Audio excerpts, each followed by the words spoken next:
दोस्तों, आप सभी जितने भी पवन सिंह के फैन हैं वो उनके होली सॉन्ग 2024 का कितना बेसब्री से इंतजार कर रहे थे वो मैं आपके कमेंट के माध्यम से समझ सकती हूँ और समझती थी। तो फाइनली आप सभी का इंतजार का घड़ी खत्म हो चुका है और पवन सिंह का गाना आ चुका है जिसका नाम है का कैलू ए जान।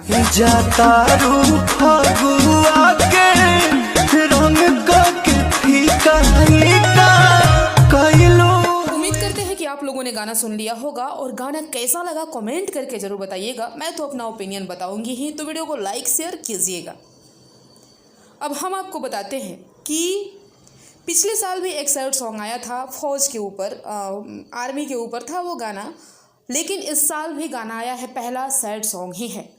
गाने का जो वीडियो है, वीडियो में कहीं से कोई कमी नहीं है। जिस तरह से 3-4 पार्ट में गाने का शूटिंग हुआ है, शादी फिर प्यार दोनों का दिखाया गया है, ब्रेकअप दिखाया गया, ब्रेकअप तो नहीं हुआ है, मतलब शादी दूसरे से हो जाती है, ऐसा ही कुछ स्टोरी बनाया गया है। सब चीज़ ठीक है। पवन सिंह की गायकी की तो भाई कहना ही क्या है, अनुपमा यादव ने भी अपना बेस्ट दिया है, लिरिक्स वगैरह सब अच्छा लगा।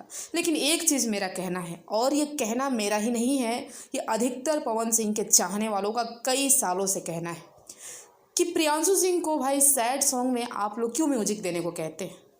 एक ही आवाज़, मतलब एक ही म्यूजिक का लेवल चलता है। आप स्टार्टिंग से ही इस गाने का म्यूजिक सुनिए, स्टार्टिंग से